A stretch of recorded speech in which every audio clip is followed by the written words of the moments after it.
ਵੀ ਜਦੋਂ ਮਾਂ ਦੇ ਹੱਥ ਦਾ ਪੱਕਿਆ ਹੋਇਆ ਖਾਣਾ ਖਾਈਦਾ ਸੀ ਨਾ, ਤੇ ਉਦੋਂ ਬੜੇ ਨਖਰੇ ਕਰੀਦੇ ਸਨ। ਅੰਮੀ ਐ ਨਹੀਂ ਖਾਣਾ, ਅੰਮੀ ਐ ਨਹੀਂ ਖਾਣਾ। ਖਾਸ ਤੌਰ ਤੇ ਸਬਜ਼ੀਆਂ ਤੇ ਵਿਚਾਰੀਆਂ ਮੈਨੀਆਂ ਔਰ ਇਹ ਕਿੰਨੀਆਂ ਕੁ ਸਨ, ਇੱਕ ਪੂਰੀ ਕਲੈਕਸ਼ਨ ਸੀ ਸਬਜ਼ੀਆਂ ਦੀ ਜਿਹੜੀ ਹੈ ਨਾ ਅਸੀਂ ਸਾਰੇ ਭੈਣ ਭਰਾ ਨਹੀਂ ਸਾਂ ਖਾਂਦੇ ਹੁੰਦੇ। ਔਰ ਮੈਨੂੰ ਯਾਦ ਹੈ ਕਿ ਮੈਂ ਵੀ ਬੜੀਆਂ ਜਿਹੀਆਂ ਚੀਜ਼ਾਂ ਨੇ ਜਿਹੜੀਆਂ ਉਦੋਂ ਚਖਣਾ ਵੀ ਨਹੀਂ ਸਾਂ ਪਸੰਦ ਕਰਦੀ, ਮੈਨੂੰ ਬਿਲਕੁਲ ਮਜ਼ਾ ਨਹੀਂ ਸੀ ਉਹਨਾਂ ਦਾ ਆਉਂਦਾ। ਔਰ ਹੁਣ ਉਹ ਸਬਜ਼ੀਆਂ ਮੈਂ ਸਪੈਸ਼ਲ ਬਣਾ ਕੇ ਖਾਂਦੀ ਹਾਂ ਔਰ ਮੈਨੂੰ ਉਹਨਾਂ ਦਾ ਬਹੁਤ ਜ਼ਿਆਦਾ ਮਜ਼ਾ ਆਉਂਦਾ ਹੈ। ਤੇ ਮੈਂ ਨਾ ਇਹਦੇ ਤੋਂ ਇੱਕ ਅੰਦਾਜ਼ਾ ਲਾਇਆ ਏ ਤੇ ਮੈਂ ਗੱਲ ਤੁਹਾਡੇ ਨਾਲ ਸ਼ੇਅਰ ਕਰਨਾ ਚਾਹੁੰਦੀ ਹਾਂ ਕਿ ਅਸੀਂ ਇੱਕ ਬਹੁਤ ਵੱਡੀ ਗਲਤੀ ਕਰਨੇ ਆ ਕਿ ਜਿਹੜੀ ਚੀਜ਼ ਸਾਨੂੰ ਪਸੰਦ ਨਹੀਂ ਨਾ, ਜਾਂ ਅਸੀਂ ਅਸਿਊਮ ਕਰ ਲੈਂਦੇ ਆ ਕਿ ਮੈਨੂੰ ਇਹ ਪਸੰਦ ਨਹੀਂ ਹੈ, ਉਹਨੂੰ ਅਸੀਂ ਚੱਖਦੇ ਵੀ ਨਹੀਂ ਹੈ। ਤੇ ਜਿੰਨੀ ਦੇਰ ਅਸੀਂ ਚੀਜ਼ ਨੂੰ ਚੱਖਾਂਗੇ ਨਹੀਂ, ਅਸੀਂ ਉਹਦੇ ਜ਼ਾਇਕੇ ਤੋਂ ਆਸ਼ਨਾ ਨਹੀਂ ਹੋਵਾਂਗੇ, ਉਹਦੇ ਟੇਸਟ ਜਿਹੜਾ ਉਹਦਾ ਕਿਵੇਂ ਸਾਡੇ ਅੰਦਰ ਜਿਹੜਾ ਉਹ ਡਿਵੈਲਪ ਹੋਏਗਾ। ਤੇ ਇਸ ਵਜ੍ਹਾ ਤੋਂ ਨਾ ਅਸੀਂ ਬੜੀਆਂ ਲਜ਼ੀਜ਼ ਚੀਜ਼ਾਂ ਤੋਂ ਮਹਿਰੂਮ ਰਹਿੰਦੇ ਆ।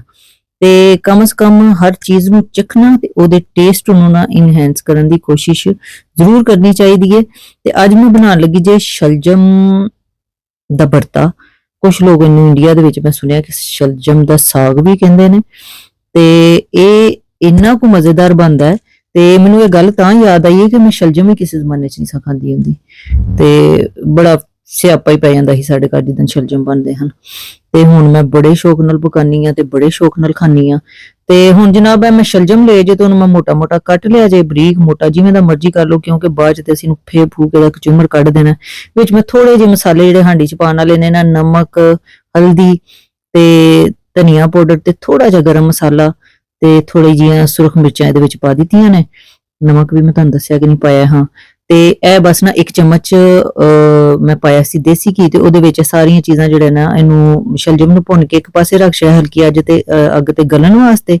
ਤੇ ਦੂਸਰੇ ਪੈਨ ਵਿੱਚ ਮੈਂ 1 ਚਮਚ ਦੇਸੀ ਘਿਓ ਮੈਂ ਇੱਥੇ ਯੂਜ਼ ਕਰਨ ਦੀ ਆ, ਵਿੱਚ ਪਾਇਆ ਮੈਂ ਥੋੜਾ ਜਿਹਾ ਪਿਆਜ਼ ਚੌਪ ਕੀਤਾ ਹੋਇਆ, ਤੇ ਵਿੱਚ ਥੋੜਾ ਜਿਹਾ ਜ਼ੀਰਾ ਪਾਇਆ, ਤੇ 2-3 ਜਿਹੜੀਆਂ ਨੇ ਨਾ ਸਾਬਤ ਮਿਰਚਾਂ ਜਿਹੜੀਆਂ ਨੇ ਕਸ਼ਮੀਰੀ ਲਾਲ ਮਿਰਚਾਂ ਇਹ ਪਾ ਦਾਂਗੇ। ਇਹਨਾਂ ਦਾ ਨਾ ਕਿਸੇ ਵੀ ਜਿਹੜਾ ਸੁੱਕਾ ਸਾਲਨ ਹੈ ਨਾ, ਇਵਨ ਕਿ ਦਾਲਾਂ ਸ਼ਾਲਾਂ 'ਚ ਵੀ ਬੜਾ ਮਜ਼ਾ ਆਉਂਦਾ, ਇਹਨਾਂ ਦਾ ਬੜਾ ਮਜ਼ੇਦਾਰ ਟੇਸਟ ਹੁੰਦਾ, ਇਸ ਵਜ੍ਹਾ ਤੋਂ ਮੈਂ ਪਾ ਲਈਆਂ। ਇਹ 1 ਕਿਊਬ ਮੈਂ ਵਿੱਚ ਅਦਰਕ ਤੇ ਲਸਣ ਦਾ ਪੇਸਟ ਬਣਾ ਕੇ ਤੇ ਉਹਨੂੰ ਨਾ ਮੈਂ ਕੀਤਾ ਹੋਇਆ ਹੈ ਫਰੀਜ਼, ਉਹਦੀ ਪਾ ਦਿੱਤੀ। ਤੇ ਵਿੱਚ ਮੈਂ ਪਾ ਦਿੱਤਾ ਜੇ ਇਹ ਜਿਹੜਾ ਹੈ ਟਮਾਟਰ ਬਰੀਕ ਕੱਟਿਆ ਹੋਇਆ, ਤੇ ਇਹ ਮਿਰਚਾਂ ਦਾ ਮੈਂ ਆਪਣੀ ਛੋਟੀ ਜੀ ਚੌਪਰੀ ਦੇ ਵਿੱਚ ਕਚੂਮਰ ਕੱਢਿਆ ਸੀ ਸਬਸ, ਉਹ ਪਾ ਲਿਆ। ਤੇ 2 ਚਮਚ ਵਿੱਚ ਮੈਂ ਪਾਣੀ ਦੇ ਪਾ ਦਿੱਤੇ, ਤੇ ਥੋੜਾ ਜਿਹਾ ਨਮਕ ਪਾ ਦਾਂਗੇ ਇੱਥੇ ਹੁਣੇ, ਤਾਂ ਕਿ ਮਸਾਲੇ ਨੂੰ ਨਮਕ ਜਿਹੜਾ ਨਾ ਉਹ ਗਲਾਉਣ ਵਿੱਚ ਬੜੀ ਹੈਲਪ ਕਰਦਾ ਹੈ। ਤੇ ਸਾਨੂੰ ਇੱਕ ਦੀ ਪੇਸਟ ਜਿਹਾ ਚਾਹੀਦਾ ਬਣਿਆ ਹੋਇਆ, ਤੇ ਥੋੜਾ ਪਕਾ ਕੇ ਤੇ ਇਹਦੀ ਇੱਕ ਪੇਸਟ ਬਣਾ ਲਾਂਗੇ। ਇਹਦੇ 'ਚ ਹੁਣ ਮੈਂ ਥੋੜਾ ਜਿਹਾ ਨਾ ਗਰਮ ਮਸਾਲਾ ਪਾਇਆ ਆਪਣੇ ਟੇਸਟ ਦੇ ਅਕੋਰਡਿੰਗ, ਥੋੜੀ ਜੀ ਹਲਦੀ ਪਾਈ ਹੈ, ਥੋੜੀ ਜੀ ਸੁਰਖ ਮਿਰਚ ਪਾਈ ਹੈ, ਤੇ ਬਸ ਇਹਨੂੰ ਨਾ ਮਿਕਸ ਕਰ ਲਓ। ਇਹ ਮਸਾਲੇ ਤੁਸੀਂ ਆਪਣੇ ਅੰਦਾਜ਼ੇ ਨਾਲ ਨਾ ਥੋੜੇ ਪਾਣੇ ਨੇ ਸ਼ਲਜਮ ਵਿੱਚ, ਤੇ ਥੋੜੇ ਜਿਹੇ ਜਿਹੜੇ ਨੇ ਨਾ ਉਹ ਮਸਾਲੇ 'ਚ ਇਸ ਵਾਲੇ 'ਚ ਪਾਣੇ ਨੇ ਜਿਹੜਾ ਅਸੀਂ ਇਹਦੀ ਇਹ ਪੇਸਟ ਬਣਾ ਰਹੇ ਹਾਂ ਮਸਾਲਿਆਂ ਨੂੰ ਪਕਾ ਕੇ, ਠੀਕ ਹੈ। ਤੇ ਉਹ ਨਾ ਹੋਏ ਕਿ ਉਹਦੇ 'ਚ ਵੀ ਹਾਂਡੀ ਜਿਹਨੇ ਪਾ ਦਿਓ ਤੇ ਇੱਧਰ ਵੀ ਪਾ ਦਿਓ, ਤੇ ਉਹ ਫਿਰ ਕੰਮ ਜਿਹੜਾ ਨਾ ਵੱਧ ਜਾਵੇ। ਇਹ ਲੋ ਜੀ ਸ਼ਲਜਮ ਸਾਡੇ ਗਲ ਗਏ ਜੇ ਆਪਣੇ ਪਾਣੀ ਦੇ ਵਿੱਚ ਹੀ ਬੜੇ ਸੋਹਣੇ। ਤੇ ਇਹ ਡਿਪੈਂਡ ਕਰਦਾ, ਕੁਝ ਸ਼ਲਜਮ ਅੱਛੀ ਕਿਸਮ ਦੇ ਹੁੰਦੇ ਨੇ ਜਲਦੀ ਗਲ ਜਾਂਦੇ ਨੇ, ਕੁਝ ਜ਼ਿਆਦਾ ਟਾਈਮ ਲੈਂਦੇ ਨੇ, ਉਹ 'ਚ ਤੁਹਾਨੂੰ ਥੋੜਾ ਜਿਹਾ ਪਾਣੀ ਪਾਣਾ ਪਏਗਾ। ਵੇਖੋ ਕਿੱਡੇ ਸੋਹਣੇ ਮੈਸ਼ ਹੋ ਗਏ ਜੇ ਮਸਾਲੇ ਸਾਡੇ ਨੇ। ਜਦੋਂ ਆਇਲ ਛੱਡ ਦਿੱਤਾ ਤੇ ਇਹ ਜਿਹੜੇ ਮੈਸ਼ਡ ਸ਼ਲਜਮ ਨੇ ਇਹਦੇ ਵਿੱਚ ਪਾ ਕੇ ਤੇ ਇਹਨੂੰ ਬਸ ਨਾ ਤੁਸੀਂ 4-5 ਮਿੰਟ ਪਕਾ ਲੈਣਾ।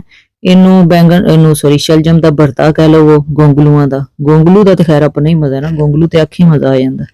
ਤੇ ਗੋਂਗਲੂਆਂ ਦਾ ਮੇਰਾ ਇੱਕ ਭਤੀਜਾ, ਉਹਨੂੰ ਮੈਂ ਗੋਂਗਲੂ ਕਹਿੰਦੀ ਆ ਪਿਆਰ ਨਾਲ।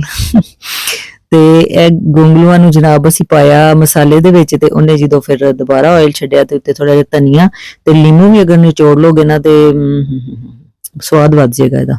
ਤੇ ਬਾਕੀ ਤੁਹਾਡੀ ਮਰਜ਼ੀ ਹੈ ਪਾਣਾ ਕਿ ਨਹੀਂ, ਬਾਕੀ ਚੀਜ਼ਾਂ ਤੁਸੀਂ ਪਾਣੀਆਂ ਹੀ ਪਾਣੀਆਂ ਨੇ। ਵੇਖੋ ਜੀ ਇਹਦਾ ਬੜਾ ਲਾਈਟ ਜਿਹਾ ਟੇਸਟ ਹੁੰਦਾ ਸ਼ਲਜਮ ਦਾ, ਮਸਾਲੇ ਵਿੱਚ ਬਹੁਤ ਜ਼ਿਆਦਾ ਨਹੀਂ ਪਾਣੇ। ਤੇ ਉੱਤੇ ਰੱਖ ਲਓ ਮੱਖਣ ਜੇ ਤਾਜ਼ਾ ਹੋਏ ਤੇ ਕਿਆ ਹੀ ਬਾਤ ਹੈ, ਹਾਏ ਹਾਏ ਹਾਏ।